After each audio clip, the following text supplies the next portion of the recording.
Hello guys, आपका स्वागत है मेरे चैनल एड्यूल्यूमिनेसेंस पर। आज मैं आप सभी के लिए लेकर आई हूँ एक और नया टॉपिक जिसका नाम है प्रोटीन सिंथेसिस, या इसको हम कह सकते हैं ट्रांसलेशन।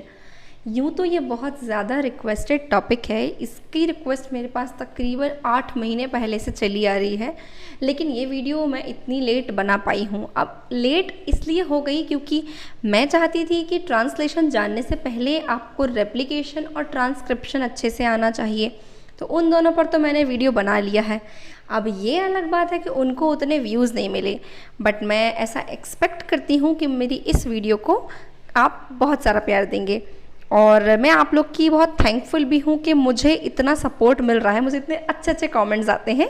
तो चलिए इतना बातें ना करते हुए आज का वीडियो शुरू करते हैं। तो शुरू करते हैं आज का वीडियो। सबसे पहले हमें जानना होगा कि प्रोटीन सिंथेसिस क्या है, और उससे भी पहले हमको जानना पड़ेगा कि सेंट्रल डॉग्मा ऑफ लाइफ क्या है।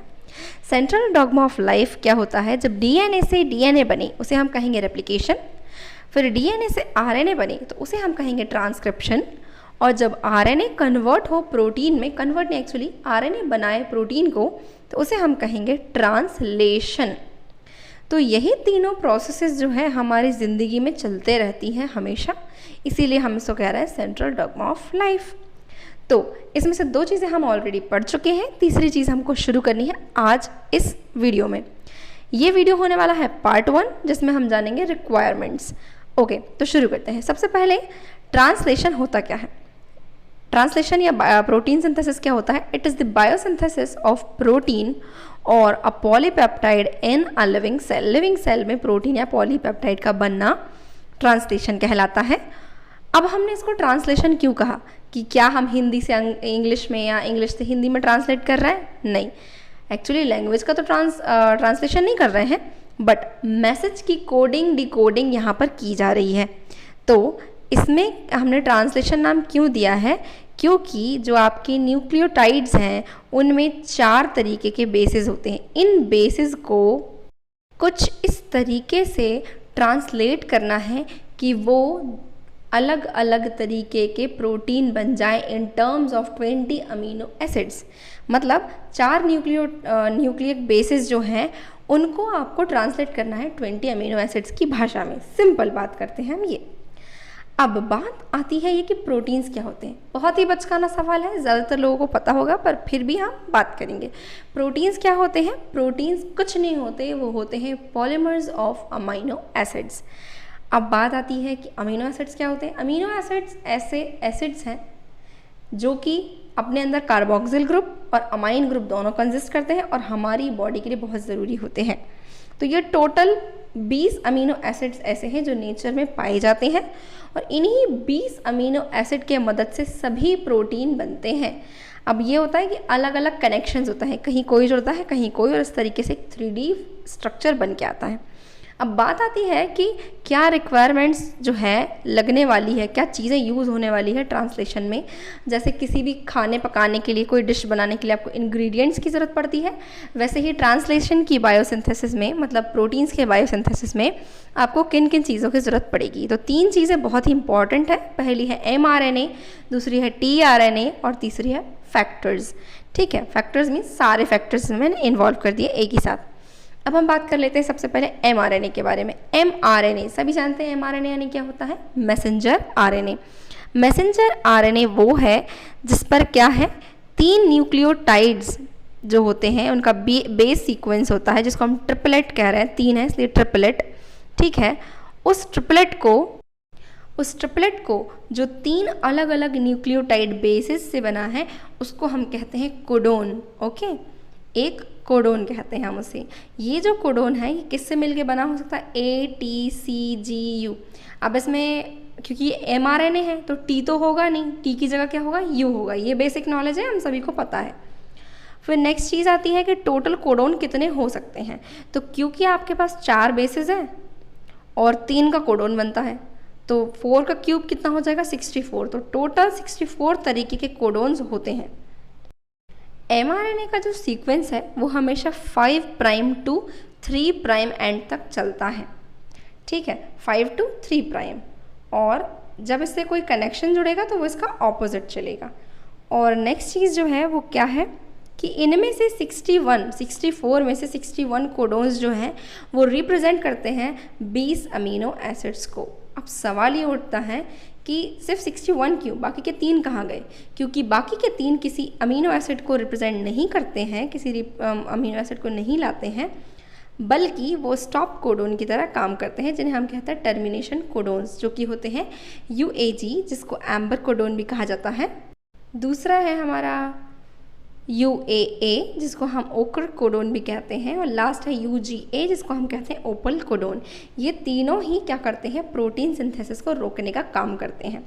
लास्ट जो बात हुई इनिशिएटिंग कोडोन, मतलब जैसे कोई रोक रहा है तो कोई शुरू भी कर रहा होगा, तो जो शुरू करता है उसे हम कहते हैं इनिशिएटिंग कोडोन, जो कि मेनली होता है AUG, और समटाइम्स ये हो सकता है GUG। AUG हमेशा किसको रिप्रेजेंट करेगा? आपका मिथियोनिन को, फॉर्माइलेटेड मिथियोनिन को। ये चीज़ हम आगे और डिटेल में पढ़ेंगे। अब जो दूसरी ज़रूरत है हमारी, उसका नाम है tRNA, यानी कि ट्रांसफ़र RNA। ट्रांसफ़र RNA का नाम है ट्रांसफ़र, यानी ये कुछ ऐसा काम कर रहा है कि कुछ ट्रांसफ़र हो रहा है। तो ये क्या ट्रांसफ़र करने का काम कर रहा है? ये अमाइनो एसिड ट्रांसफ़र करने का काम कर रहा है।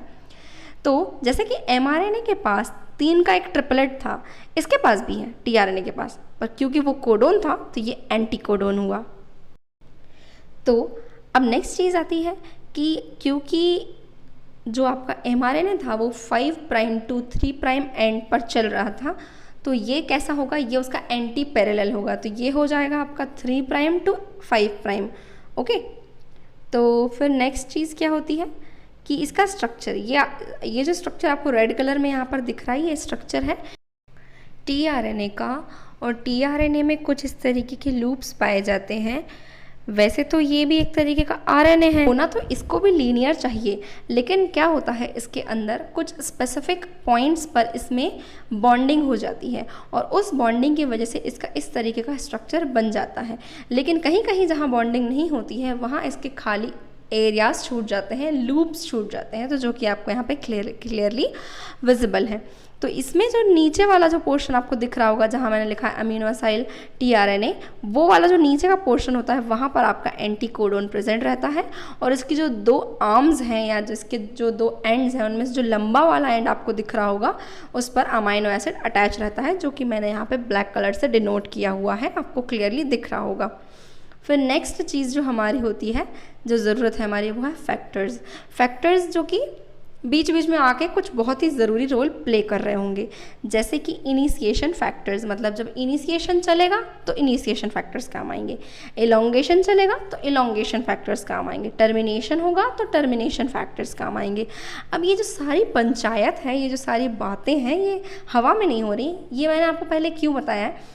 क्योंकि पहले आप रिक्वायरमेंट समझिए कि क्या क्या आपको ज़रूरत लगने वाली है, फिर उसके बाद आप बायोसिंथेसिस समझें तो आपके लिए और भी बेहतर होगा।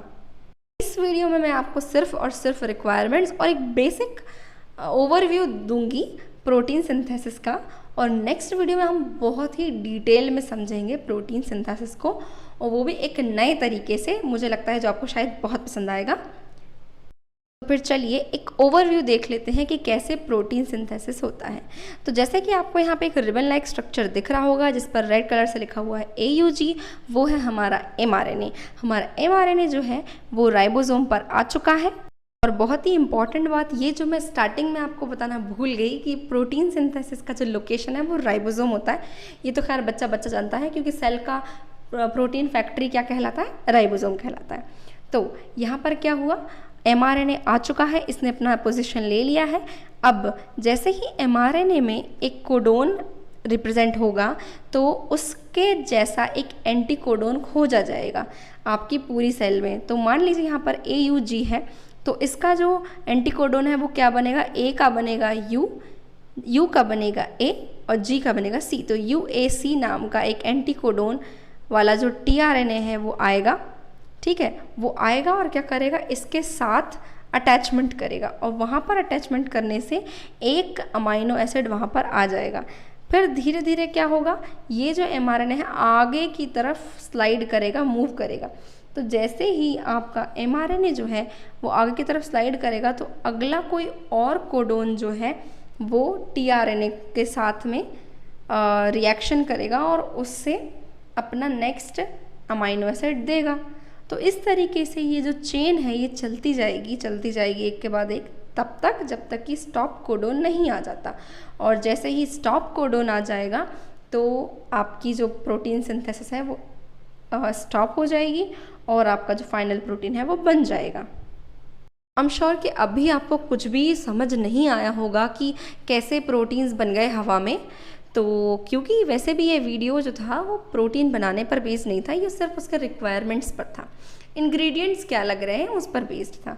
असली जो रेसिपी होगी वो तो हम अगले वीडियो में जानेंगे। तो अगर आपको भैया प्रोटीन बनने की रेसिपी देखनी है तो आप मेरे चैनल पर जुड़े रहिए मेरे साथ। तो इसलिए सबसे पहले सब्सक्राइब कर दीजिए मेरे चैनल को, नोटिफिकेशन बेल को ऑन कर दीजिए, इस वीडियो को लाइक कर दीजिए, और कुछ पसंद आया हो तो कमेंट कर देना, कुछ सजेशन या शिकायत करनी हो तो भी कमेंट कर सकते हो आप। और अगर आपको नेक्स्ट वीडियो देखना है तो जुड़े रहिए मेरे साथ मेरे इसी चैनल पर जिसका नाम है एड्यूल्यूमिनेसेंस। Thanks for watching.